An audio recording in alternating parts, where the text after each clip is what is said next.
믿음으로 모세가 낳았을 때에 그 부모가 아름다운 아이임을 보고 석 달 동안 숨겨 왕의 명령을 무서워하지 아니하였으며, 믿음으로 모세는 장성하여 바로의 공주의 아들이라 칭함받기를 거절하고 도리어 하나님의 백성과 함께 고난받기를 잠시 죄악의 낙을 누리는 것보다 더 좋아하고 그리스도를 위하여 받는 수모를 애굽의 모든 보화보다 더 큰 재물로 여겼으니 이는 상 주심을 바라봄이라.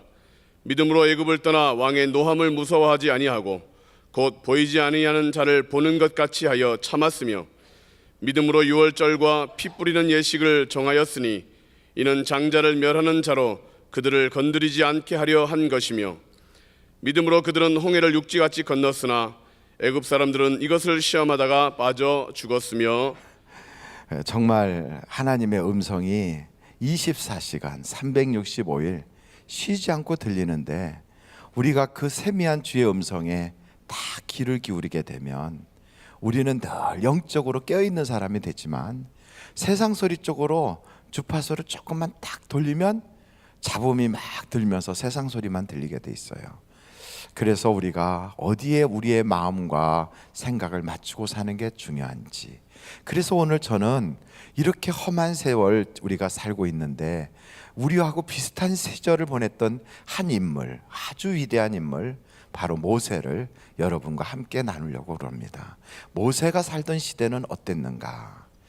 모세가 살던 시대는 바로라고 하는, 바로가 하니까 그 사람 이름인 줄 아는데 바로는 이름이 아니라 파라오라고 우리가 역사 시간에 배웠던 그냥 왕을 칭하는 이름이거든요. 우리나라로 말하면 상감마마 이런 뜻이죠. 그런 그 파라오라고 하는 그 왕조가 다스리고 있는 그 애굽에, 그 당시에 파라오는 여러분이 잘 아는 요셉이 가서 노예살이 하다가 만난 파라오하고는 전혀 다르게 악하기가 이루 말할 수 없어요. 이 파라오는 그냥 백성들을 죽이려고 하는 거예요. 죽이려고, 어떻게 하든지 죽이려고. 그래서 아들을 낳으면 죽여라. 그리고 산모들한테도 산파들한테 동원해 가지고 애를 낳을 때 딸이면 살려두고 아들이면 그냥 목을 확 눌러서 죽여버려라, 막 이렇게 말하는 살인자의 그 마음이 있는 왕이에요.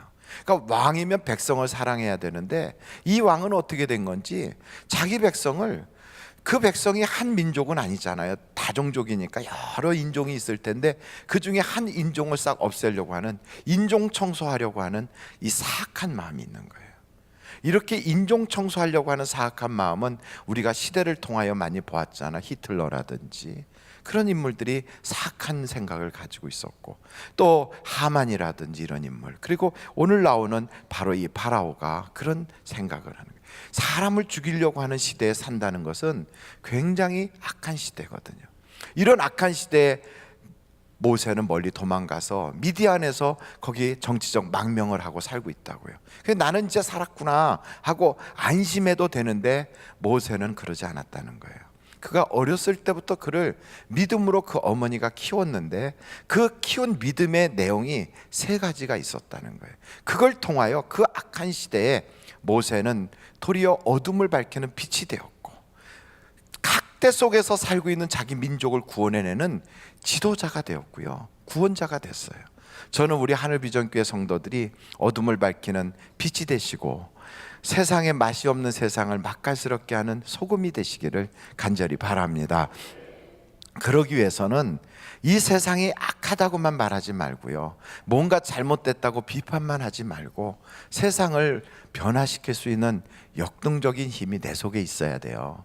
파라오를 아무리 악하다고 비난할지라도 그 파라오는 무너지지 않아요. 그 파라오가 무너지게 할 수 있는 힘이 내게 있어야 돼요. 그 힘은 뭐냐? 그게 바로 하나님이라고요. 그러니까 하나님을 움직일 수 있는 힘, 그게 뭐냐? 믿음이라고 그래, 믿음.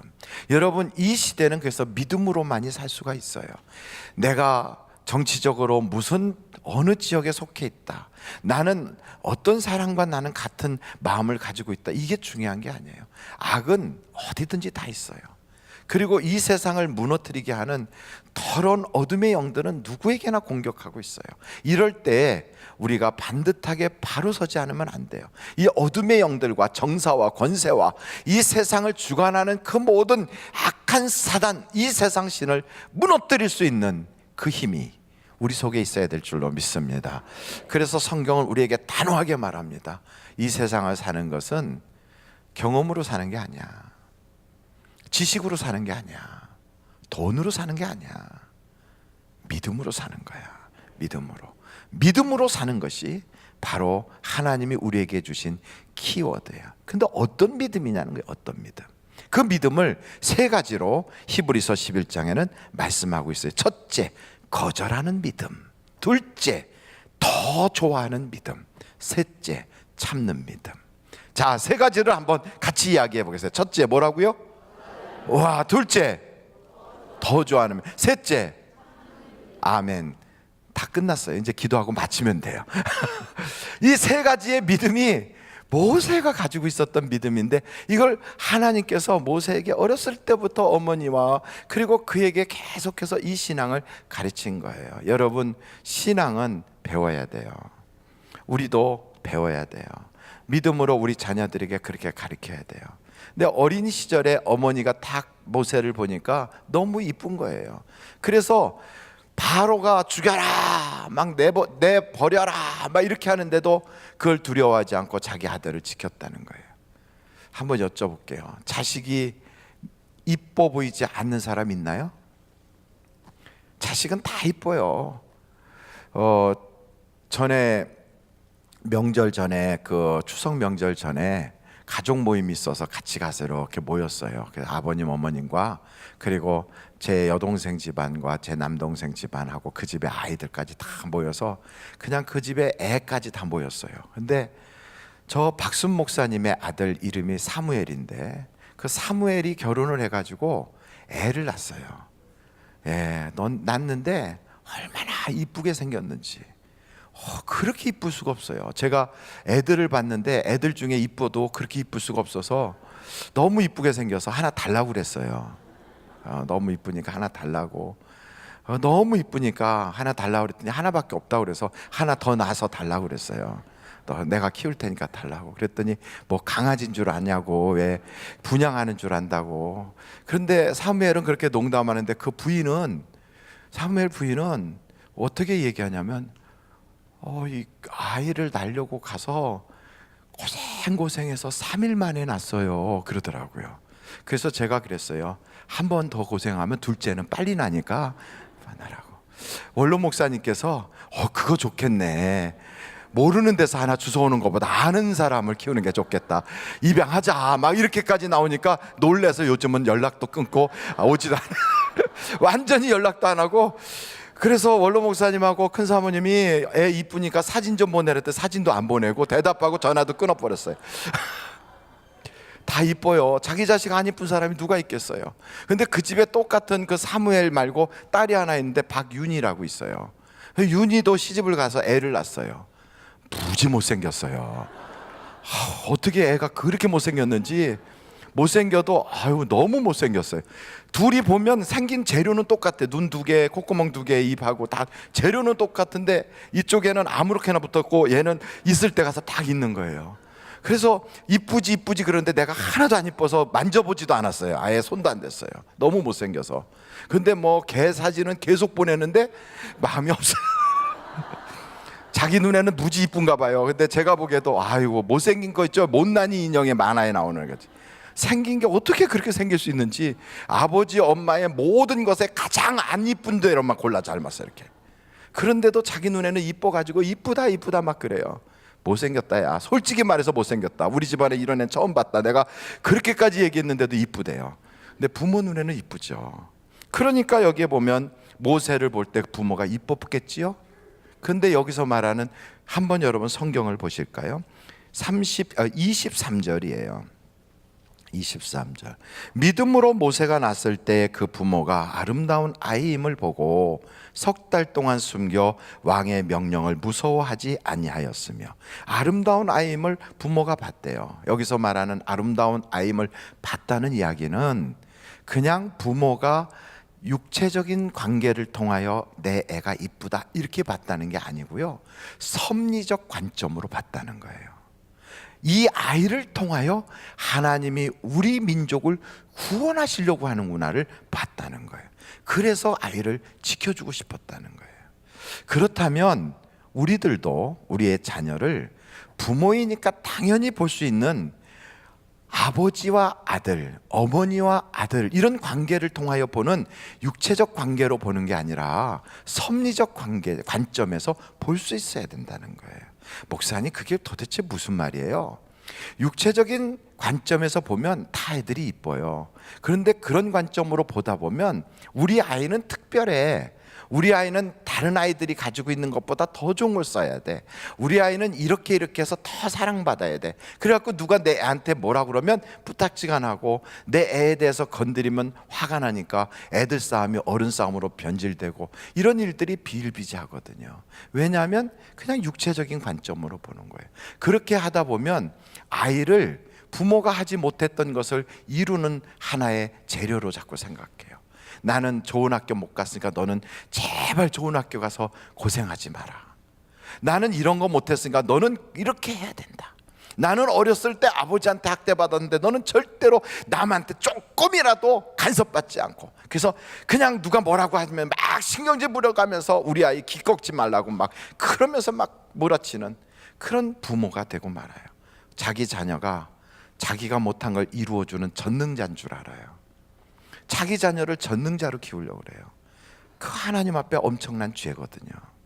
그런가 하면 내 소유인 줄 알아요. 내 자식이니까. 아이고 내 강아지, 아이고 내 것, 이렇게 키워요. 그런데 모세의 어머니는 그렇게 하지 않았다는 거예요. 섭리적 관점에서 봤다는 거예요. 하나님께서 이 아이를 통하여 하실 일이 있구나. 우리 민족을 구원하려고 하는구나. 그렇다면 이 아이를 어떻게 키워야 될까? 하나님, 이 아이에게 주신 하나님의 은사가 뭔가요? 그래서 그 아이를 관찰하는 거예요. 그리고 그 은사를 마음껏 펼칠 수 있도록 하나님께서 지혜를 달라고 그 아이를 지켜주는 거예요. 그리고 그 아이가 그 일을 헤쳐나갈 수 있도록 하나님 앞에서 강한 아이로 키워나갈 수 있도록, 그래서 부모가 아이를 과잉보호하거나 혹은 방치하는 게 아니라 하나님의 관점에서 키울 수 있도록 아이에게 강하게 훈련시키는 거예요. 그래서 그 아이가 마침내 이 세상에서 죄를 이기고 자신을 이기고 하나님의 섭리를 펼쳐나갈 수 있는 그런 성인으로 딱 자라게 하는 그런 섭리적 관점으로 아이를 키워야 된다고요. 그래서 저는 우리 교회 아이들이 딱 보면 알아요. 예배 때 그냥 예배를 잘 드리는 아이들은 벌써 그렇게 훈련시키고 있는 거예요. 그런데 그러지 않고 막 그냥 소란 떨고 정신없지요. 그러면 그래요, 부모님, 우리 애는 이런 거 안 해봐서 그래요. 그건 아니고 부모가 예배를 안 드려서 그래요. 부모가 자식과 예배를 안 해서 그래요.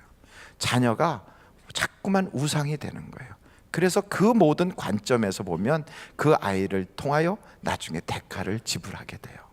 그러니까 여러분, 하나님의 섭리적 관점으로 우리의 자녀들을 볼 수 있기를 간절히 바랍니다. 그런 관점에서 자녀를 본다면 이 자녀가 거절할 수 있는 믿음으로 키워줘야 돼요. 뭐에 대해서 거절합니까? 죄에 대해서 거절하는 거예요. 하나님이 아니야! 그러면 이 아이도 아니야! 하고 말할 수 있는. 우리는 아이들을 그렇게 키우잖아요. 너 낯선 사람이 부르면 싫어요, 안 가요, 이렇게 얘기해야지 학교에서도 그렇게 배워요. 그런데 그 정도가 아니라 죄가 우리를 부를 때 우리는 아니야 하고 말해야 돼요.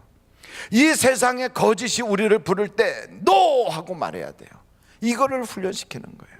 그래서 죄를 이길 수 있는 힘을 키우는, 이게 바로 믿음을 갖는 거예요. 여러분, 믿음으로 세상을 이길 수 있는 그런 여러분과 여러분의 자녀들이 되기를 간절히 바랍니다. 그래서 여기 성경을 보면 한번 여러분 다 같이 한번 보실까요? 24절입니다. 24절. 다 같이 한번 읽겠습니다. 시작. 믿음으로 모세는 장성하여 바로의 공주의 아들이라 칭함받기를 거절하고. 그러니까 공주의 아들이라는 게 얼마나 명예겠어요. 옛날에 생각해 보세요. 아무개는 양반이야. 이것만 해도요 벌써 팔자가 고쳐지는 거예요. 아무개는 상민이야. 그러면 그냥 상민이 되면 그러면 평범하게 인생을 살아가는 게 아니라 양반 밑에서 중인도 못하고 그보단 더 못한 그냥 상놈이라고 그러잖아요. 상놈이라는 게 오늘은 욕이지만 옛날에 그게 그냥 평인을 상민이라고 그랬잖아요. 상놈. 그보다 못한 걸 종놈이고요. 그러니까 우리는 생각할 때 이런 신분 제도가 딱 있을 때 아무개는 양반이야. 굉장한 거라고요. 그 정도가 아니라 공주의 아들이야. 벌써 신분이 다르다고요. 공주의 아들이라고 하는 엄청난 신분이 있는 거예요. 그런 신분이 다 있음에도 그걸 거절을 했다는 거예요. 양반이라는 걸 거절하는 거예요. 여러분, 우리 요즘 시대는 그런 계급 사회가 아니니까 그걸 모르겠지만, 만약에 어떤 재벌의 가정에서 여러분을 자식이 없으니까 입양하겠다고 할 때 싫어요. 나는 돈도 필요 없어요. 나는 뭐도 필요 없어요. 나는 그런 거 칭호, 사장님 칭호 싫어요. 나는 아버지 어머니하고 그냥 단란하게 단칸방에서 이렇게 행복하게 살겠어요. 그럴 뿐만 손 들어보세요. 없잖아요. 지금 제가 말씀드리는 걸 따라오고 계세요? 국수가 소화 안 돼가지고 지금 저 혼자 이야기한 것 같아서 굉장히 멀쓱했어요. 다시 한번, 이건희 씨가 아직 안 돌아가셨죠? 그 회장님이 우리 아들은 감옥 가 있고 내가 생각해 보니까 믿음지가 않으니까 자네가 내 회사를 다 이어받게나 내 아들로 입양하게, 그러고서 들어오라 그러면 가기 싫다고 하는 사람 손 들어보세요. 다 가실 거예요?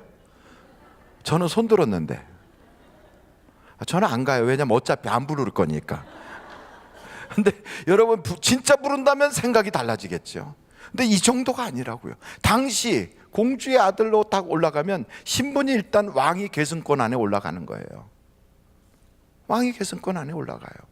그러고 나서 그 당시에는 여자들의 권세가 어마어마했거든요, 애굽이. 그래서 애굽의 그 여자는 거의 여신의 급에 들어가요. 그래서 여신의 모습으로 많이 등장하고 있는 그런 시대에 그 여신의 아들이 되는 거예요, 공주의 아들이. 그럼 조금만 더 노력하거나 조금 운이 맞아주면 바로가 될 수 있어요. 왕이 될 수 있어요. 그런 왕이 서열 안에 올라갈 수 있는 그런 자리인데도 이거를 박차고, 왜 그렇게 박차느냐 그랬더니 여기 보니까 이유가 있어요. 하나님 백성들하고 고난을 나누겠다는 거예요. 이스라엘 백성들은 노예인데 나는 노예 신분이니까 나 그거 필요 없어, 나는 노예들하고 같이 살 거야 하고 내려갔다는 거예요. 제정신이 아닌 것 같으죠. 그런데 만약에 요즘 예수 믿는 사람을 핍박한다고 하십시다. 나는 예수 믿는 사람인데 남들이 모르니까 살짝 숨어 있을 수 있어요. 그래서 핍박을 안 받고 나는 거기서 다 모면할 수 있어요. 그런데 다른 사람들은 예수 믿는 사람이라고 끌려가고 어려움을 당하는데 나는 그냥 그 세월을 그냥 딱 숨어서 편안하게 지낼 수 있다 그러면 거기서 그러고 있겠어요? 아니면 그 모든 편안함을 거절하고 나가서 나 예수 믿는 사람입니다 하고 가서 고난을 자처하겠습니까? 쉬운 게 아니거든요. 근데 그렇게 하는 여자가 있었어요. 그게 에스더예요. 에스더 당시에 유대인들은 다 죽이라는 거예요. 그 왕의 칙령에 도장까지 꽉 찍혔어요. 아무개 날까지 정해놓고 이날은 모든 유대인을 다 죽여라 하는 어인이 찍혔는데도 불구하고 이 에스더가 왕 앞에 나가는 거예요. 나가는데 왕이 만약에 허락하지 않으면 그 즉시 와서 칼로 목을 쳐서 죽여요, 현장에서. 이런 끔찍하고 무시무시한 그런 상황인데도 여기서 숨어 있질 않고 하나님의 백성들과 함께 고난을 겪겠다고 거기를 나가는 거예요. 편안함을 거절하는 믿음이에요. 성공을 거절하는 믿음이에요. 출세의 모든 것이 보장되어 있는 걸 거절하는 믿음이에요. 여러분, 이 믿음은 쉽지 않아요. 그래서 사람의 힘으로 안 돼요. 우리의 능력으로 안 돼요. 스가랴서에서 뭐라고 이야기하냐면 4장 6절에 하나님의 신으로만이 가능하다 그랬어요. 저는 여러분 성령 충만하셔서 세상의 유혹에서 넘어지지 않기를 간절히 바랍니다. 이걸 이기지 못했던 사람이 누구냐? 이브가 그랬어요. 에덴 동산에 그 좋은 거 다 줬는데도 욕심이 계속 넘쳐나는 거예요. 그 좋은 기쁨을 가지고 그 좋은 희락을 가지고도 부족해가지고 하나님같이 되겠다고요. 마귀가 마구 속이니까 거기에 놀아나서 하나님 거 뚝 따먹는 거예요. 하나님같이 돼야겠다는 거예요. 먹음직하다는 거예요. 지혜롭게 할 것 같다는 거예요. 세상이 우리를 흔들어댈 때 그 믿음이 없으면, 거절하는 믿음이 없으면 넘어지는 거예요. 여러분, 거절하는 믿음이 여러분에게 있기를 간절히 바랍니다. 한번 다 같이 아니요. 시작. 아니요. 교회 안에서만 하지 말고요, 밖에서도. 뇌물을 누가 줘요? 공돈이에요. 아니에요. 누군가 같이 이렇게 쓱 해서 좀 좋은 일을 만들어 보자 그래요. 아니요. 하나님께는 좀 죄송한 일이지만 이거 잘하면 내 인생 팔자가 확 열릴 것 같아요. 아니요. 이걸 할 수 있어야 돼요. 이게 믿음이다 이거죠. 그 믿음이 없어서 이상한 옷 입고 감옥에 들어가 있는 사람들도 꽤 있어요. 저는 여러분들이 이 믿음을 갖기를 간절히 바랍니다. 두 번째, 25절 말씀 한번 같이 읽어보실까요? 25절 같이 한번 다 같이 보시겠습니다. 시작. 도리어 하나님의 백성과 함께 고난받기를 잠시 죄악의 낙을 누리는 것보다 더 좋아하고, 두 번째는 더 좋아하는 믿음이에요. 여러분, 더 좋아하는 것이 우리 선택에 엄청난 영향을 끼칩니다. 잠자는 것보다 새벽에 나가서 기도하는 걸 더 좋아하고, 11조를 뚝 먹고 편안하게 물건 몇 개 사는 것보다 힘들지만 11조를 드리는 걸 더 좋아하고, 오전 예배 드리고 싹 편안하게 가서 두 발 뻗고 누워서 오후 시간을 여유 있게 보내는 것보다 오후까지 앉아서 하나님께 예배하는 걸 더 좋아하고. 이런 얘기를 할 때 아멘이 안 나온다는 건 참 그래요. 그렇잖아요. 여러분, 밖에서 유명 인사들과 앉아서 좋은 음식을 먹는 것보다 주일날 피곤하지만 오전에 봉사하고 예배드리고 국수 한 그릇을 대충 때우고 또 오후에 봉사하면서 그것을 더 좋아하고. 이게 더 좋아한다는 것을, 여러분, 이게 손해보는 일이거든요. 손해를 감수하는 거거든요. 사람들은 손해보는 걸 민감하게 여겨요. 근데 이 손해를 감수하는 거예요. 아이고, 오후 시간을 희생하는 거예요. 손해보는 거예요. 내가 조금 편할 수 있는 걸 손해보는 거예요. 내가 그 돈을 쓸 수 있는 걸 손해보는 거예요. 그 시간을 활용할 수 있는 걸 손해보는 거예요. 내가 그런 사람들과 어울릴 수 있는 것을 손해보는 거예요. 근데 손해보는 걸 손해라고 여기지 않고 거기서 하나님이 기뻐할 걸 생각하며 더 좋아하는 거예요. 그래서 더 좋아하려면 무엇을 바라봐야 되냐면, 여기 딱 보니까 이래서 더 좋아한다는 거예요. 여러분, 한번 그 밑에를 보실까요? 같이 한번 읽어보도록 하시겠습니다. 26절이에요. 시작. 위하여 받는 수모를 애굽의 모든 보화보다 더 큰 재물로 여겼으니 이는 상 주시는을 바라봄이라. 남들은 그걸 못 봐요. 다른 사람은 그것을 안 보니까 이 세상의 주판을 튀기다 보면 수학적으로나 산술적으로 이게 손해예요. 시간 손해봤어요. 내가 그 시간에 앉아서 다른 거 했으면 돈 더 버니까 물질에 손해봤어요. 내가 이렇게 해서 그런 사람들과 어울리는 것보다 조금 세상적으로 신분이 좀 괜찮은 사람들과 어울리면 내가 사회적으로 괜찮아 보이는 그런 일들에 손해를 봤다고요. 그래서 계산을 따르면 오후 시간까지 이렇게 있다는 건 손해예요.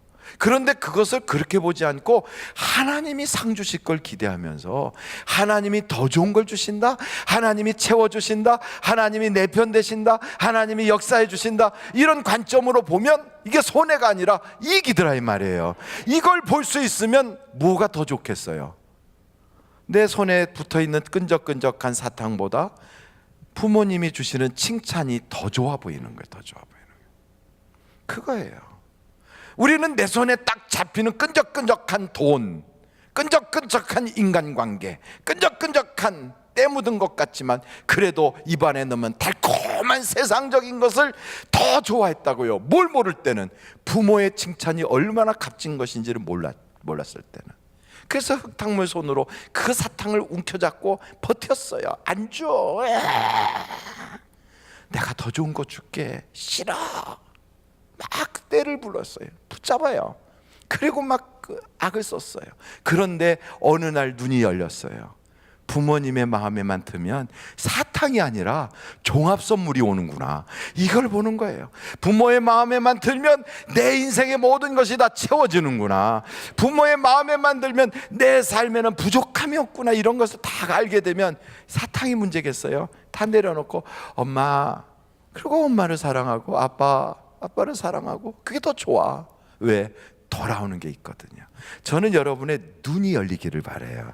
이게 영안이 열린다는 거예요. 영적인 눈이 열리면 보일 게 보이거든요. 더 좋은 게 보이거든요. 그래서 여러분, 눈을 뜨고 사십시오, 이런 얘기를 하는 거예요. 다 같이 한번 자기의 눈을 손으로 이렇게 만져보겠습니다. 그러면서 저를 따라해 주세요. 본다고 다 보이는 게 아닙니다. 그렇습니다. 손 내려보세요. 본다고 다 보이는 게 아니에요. 어떤 사람은 봤다고 하면서 못 본 게 너무 많아요. 하나님이 보여주셔야 보여요. 하나님이. 그 길이 정말 진리인 줄 알고 갔는데 그것 때문에 평생 후회할 수도 있어요. 그 사람이 나에게 굉장히 좋은 걸 줄 줄 알고 그 사람 없으면 안 되는 줄 알고 그 사람한테 목을 맸는데 그 사람 만난 것이 내 인생에 철천지 원수같이 느껴질 때도 올 수 있어요. 하나님이 눈을 열어주셔야 돼요. 열어주셔요. 그래서 성경 계시록에 보면 안약을 사서 바르라 그래요. 안약. 그것은 다른 게 아니에요. 그 안약은 더 좋아 보이도록 상 주시는 하나님을 보는 눈을 키우는 거예요. 어떻게 하면 하나님을 기쁘시게 할까? 왜요? 모든 것을 내게 복 주시는 분이 하나님이라는 걸 알기 시작하면 달라지거든요. 여러분, 복이 어디서부터 옵니까? 돈에서 옵니까? 직장에서 옵니까? 세상의 유력자로부터 옵니까? 어디서 옵니까? 복이. 이걸 모르니까 복이 유력자로부터 오는 줄 알고 세상에 이름 있는 사람, 잘 나가는 사람, 그런 사람하고 어울리는 게 복인 줄 알고 거기가 있어요. 그리고 그 사람들하고 내가 안다고 아무리 내가 그 사람하고 밥도 먹고 잘 알지, 그게 복인 줄 알아요. 왜냐하면 그런 사람이 복을 주는 줄 알아요. 어떤 사람은 돈이 복을 갖다 주는 줄 알고 돈 많은 것이 복이라고 생각해요. 꼭 그렇지는 않거든요. 복은 누가 줍니까? 하나님이 주세요. 그래서 복 있는 사람은 하나님의 말씀을 기뻐하고 그곳에 있는 것이 그게 복이라는 거예요. 저는 여러분, 복 주시는 하나님의 마음에 쏙 드는 그런 여러분이 되셔서 일을 하면서 하나님, 이거 하나님 기뻐하시죠? 이렇게 이야기하면서, 누가요? 느헤미야가 하나님 이렇게 하는 내 모습 보고 하나님 얼마나 행복하세요. 나가서 전도하면서도 그 전도 때문에 때로는 사람한테 욕먹어도 하나님, 예수 증거하다가 욕먹으면 상 주신대지요. 그러면서 하나님 의식하고 그럼 행복해지는 거예요. 교회에서 일을 하다 보면 싸울 일도 많아요. 속상할 일도 많아요. 낙심할 일도 많아요. 근데 그때마다 팍 집어던지는 게 아니에요. 그때마다 복 주시는 하나님을 바라보는 거예요. 그러면 그 자리에서 싸울 자리에서 싸우지 않아요. 한 말 팍 던져주고 싶을 때 지나가 버리는 거예요. 씩 웃어요. 왜? 하나님 보셨으니까. 보셨으니까. 왜 그 하나님을 의식하지 못하고 눈에 보이는 사람만 보고 사십니까? 예수 믿는다고 하면서 왜 예수님 못 보고 사십니까? 왜 하나님 믿는다고 하면서 그 하나님을 못 보고 사십니까? 안 보이니까 없는 줄 알아요. 안 보이니까. 그래서 없다고 생각해요. 이런 것을 하나님을 없인 여긴다 그래요. 안 보이니까, 눈에 안 보이니까 무시해요. 그게 무시하는 거예요. 눈에 없는 줄 알아요. 안 계신 줄 알아요. 무시하고 없인 여겨서 어떻게 하나님을 통하여 복을 받겠습니까? 하나님은 보이는 하나님, 안 보이는 것을 보는 것 같이 하여 사는 하나님. 그래서 성경을 한번 여러분 같이 한번 보이실까요? 27절이에요. 27절 같이 한번 다 같이 읽어보실까요? 시작. 믿음으로 애굽을 떠나 왕의 노함을 무서워하지 아니하고 곧 보이지 않은 자를 보는 것 같이 하여 참았으며. 그래요. 그게 믿음이에요. 그래서 믿음은 그래서 참을 수가 있는 거예요. 여러분, 교회 생활한다고 고난이 없습니까? 신앙 생활한다고 연단이 없습니까? 문제가 없습니까?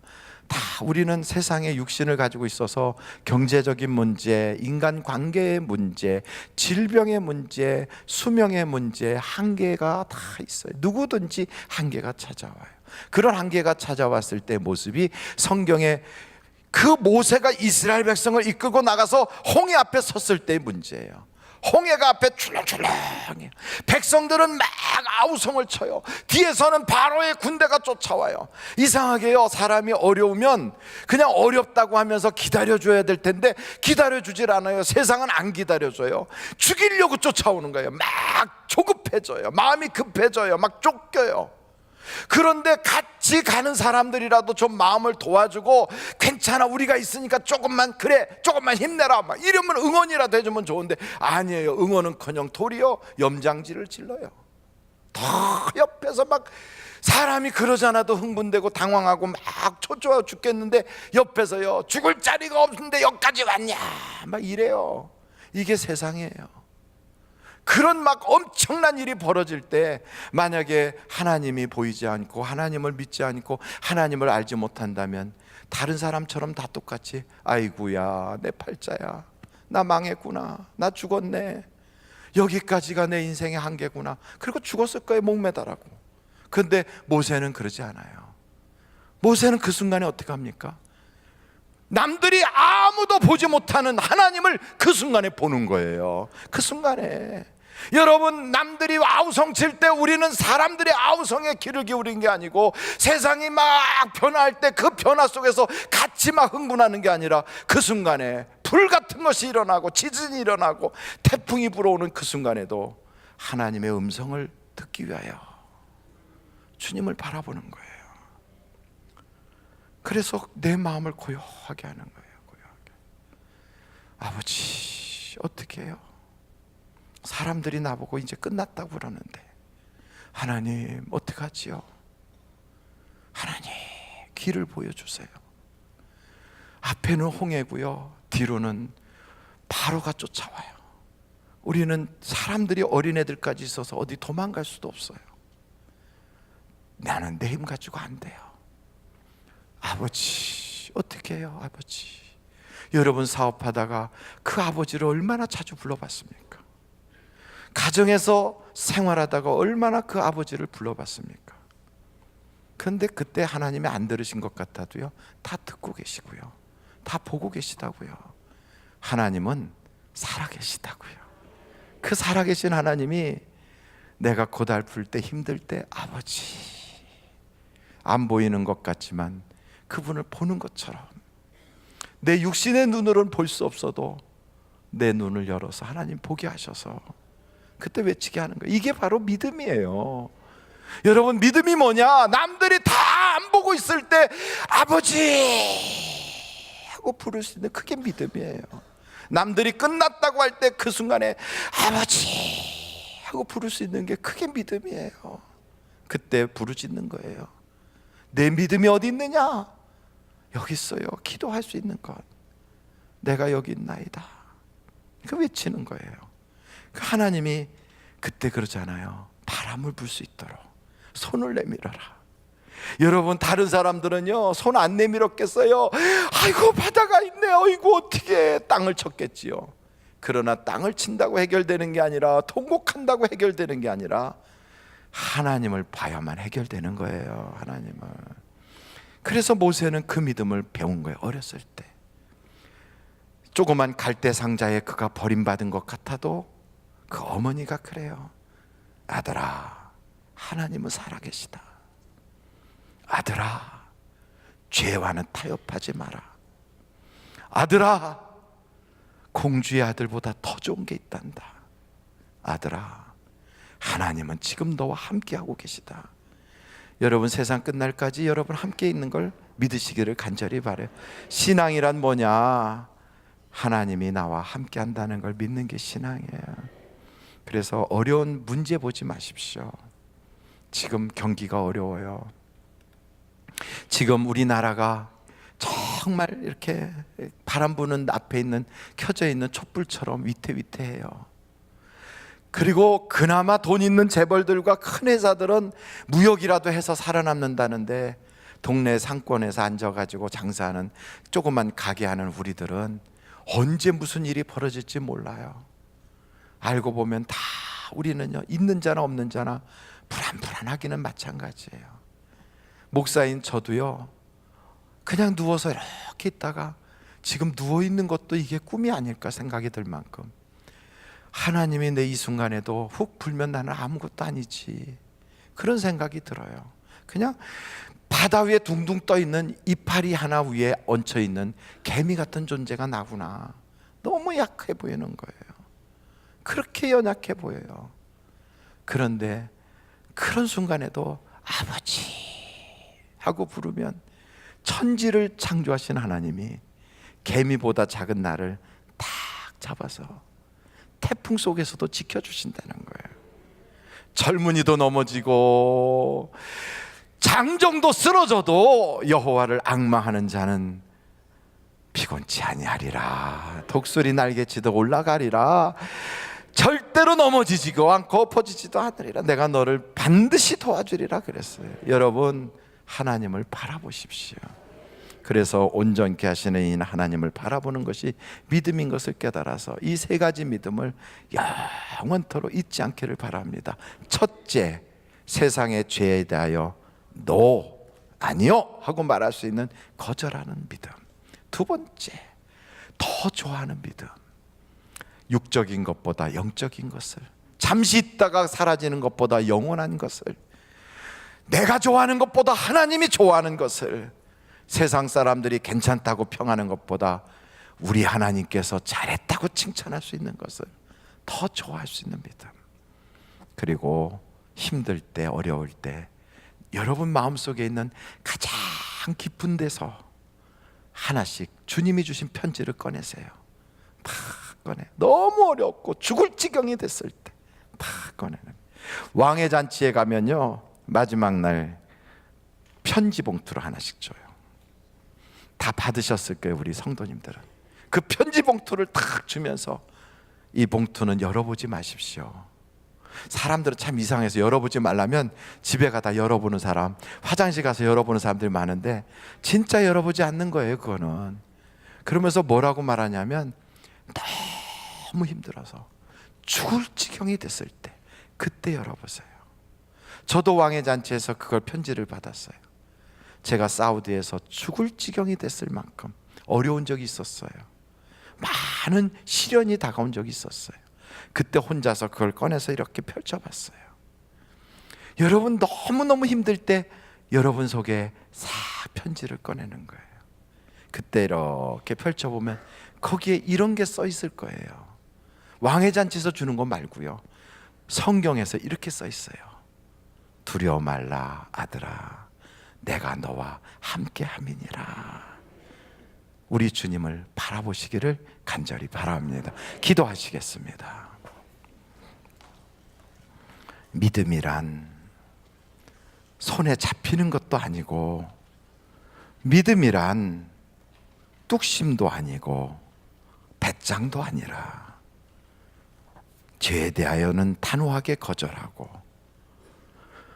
선택해야 될 때는 영원한 것, 하나님 기뻐하시는 것, 내 영혼에 도움이 되는 쪽으로 내가 더 좋아할 수 있고, 힘들 때마다 참고 견디다가 마지막 순간에 보이지 않는 하나님을 보는 것처럼 하여 다 꺼내서 주님 주신 편지를 깊이 읽어가면서 아들아, 내 딸아, 내가 너를 다 안다. 내가 너를 사랑한다. 두려워 말라. 내가 너와 함께 함이니라. 놀라운 그 말씀에 다시 한번 눈물 찍어내고 기도하고 부르짖고 일어날 수 있는 그 믿음. 그래서 마침내는 홍해도 건너고, 마침내는 마라의 쓴물도 이겨나고, 마침내는 40년의 연단의 기간도 끝내고, 마침내는 고난의 학교를 졸업하여 젖과 꿀이 흐르는 땅에 들어가는 주인공이 되는 우리들이 되게 하여 주시옵소서. 하나님께서 택한 한 사람 한 사람, 그리스도의 섭리의 눈으로 세상을 바라보는 영안이 열려지게 하여 주시옵소서. 아버지 하나님, 이 시간에 부족한 종이 우리 성도님들 중에 기도받아야 될 사람들을 위하여 기도하려고 합니다. 이 시간에 기도할 때 주님, 기도에 응답하여 주사 병든 사람, 문제 있는 사람, 은사 받기를 원하는 사람, 성령으로 충만해지기 원하는 사람, 더 큰 믿음을 원하는 사람, 모든 사람에게 소원이 이루어지게 하여 주옵소서. 이 시간에 여러분 머리에 손 얹어 주세요. 하나님, 이렇게 손 얹었어요. 주님 믿고 손 얹었어요. 내가 만들 수 있는 믿음의 양은 너무 부족해요. 그래서 사람의 능력과 사람의 힘으로 안 되네요. 그러나 주님 성령으로는 된다고 했사오니 여호와의 신으로 이 시간에 임하게 하여 주셔서 믿음의 장부가 되게 하여 주시고 세상의 유혹보다 더 좋은 하나님을 바라보게 하여 주시고 문제 있을 때 문제만 보지 아니하고 나와 함께하는 주님 바라보게 하여 주시고 그 하나님께 부르짖어 기도하다가 홍해도 갈라지고 요단강도 갈라지고 여리고도 무너지는 축복의 현장에 있는 자가 되게 하여 주셔서 전에는 문제라고 했던 그 자리가 하나님의 사랑의 현장, 하나님이 나를 위해 주시는 축복의 현장, 기적의 현장이 되도록 간증자가 되게 하여 주시옵소서. 이 시간에 예수 그리스도의 이름으로 명하노니 모든 병만은 떠나갈지어다. 예수 그리스도의 이름으로 명하노니 모든 가난마귀는 떠나갈지어다. 예수 그리스도의 이름으로 명하노니 모든 불신앙과 내 속에 있는 의심들이 다 예수의 이름으로 결박을 받고 떠나갈지어다. 가정에 도사리고 있는 음부의 권세들과 어둠의 권세들아 예수의 이름으로 결박을 받고 떠나갈지어다. 나에게 도전한 악한 어둠의 음부의 권세들아 이 시간에 완전히 무너져버리고 예수 그리스도로 승리할 수 있게 도와주시옵소서. 천국 열쇠를 허락하여 주셔서 우리의 인생에 소원만 빌면 하나님이 이루어 주시고 마음만 먹어도 역사해 주시고 기도하면 응답 주시는 축복의 사람이 되게 하여 주시옵소서. 예수님의 이름으로 기도하옵나이다. 아멘.